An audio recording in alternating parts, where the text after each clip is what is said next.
केलेला आहे. सभापती महोदय, आपल्या माहितीकरिता नक्कीच या डिप्रेशनमध्ये आणि ज्या काही मेडिकल कारणास्तव ह्या मेडिसिन्स प्रिस्क्राईब केल्या जातात, तर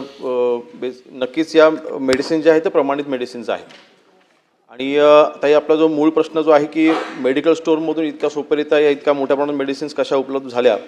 सभापतीमध्ये आपल्या माहितीकरिता ह्या ज्या मेडिसिन्स सापडलेल्या आहेत ही कारवाई जी आहे पोलिसांनी ही सुमोटो केलेली कारवाई आहे, इन्फॉर्मेशन बेसच्या आधारे ही केलेली कारवाई आहे. परंतु या मेडिसिन्स कुठल्याही मेडिकल स्टोअरमधून घेतलेल्या नाही आहेत आणि ह्याची विक्री ही कुठल्याही मेडिकल स्टोअरमधून झालेली नाही आहे. तपासामध्ये असं आढळलं आहे की हिमाचल प्रदेशमध्ये ह्या मेडिसिनची मॅन्युफॅक्चरिंग झाली आहे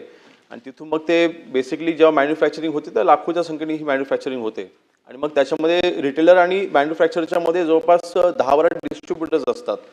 आणि हे डिस्ट्रीब्युटर संबंध देशामध्ये पसरलेले आहेत. तर इथे हा जो मेडिसिनचा सप्लाय जो झालेला आहे तो कुरिअरच्या माध्यमातून झाला आहे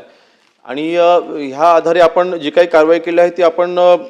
ज्यांच्याकडे हा मेडिसिनचा साठा सापडला आहे त्यांना आपण अटक देखील केलेली आहे आणि ज्या व्यक्तीच्या माध्यमातून हे इथे महाराष्ट्रापर्यंत आले तो व्यक्ती देखील आपण आयडेंटिफाय केला आहे, तर त्याला शोधण्याचं काम चालू आहे. म्हणून जे उपप्रश्न होते की मेडिसिन जे काही ज्या मेडिकल स्टोअरमधून विकत घेतलेले आहे त्यांच्यावरती कारवाईचा जो प्रश्न आहे तो उद्भवत नाही, परंतु तरीसुद्धा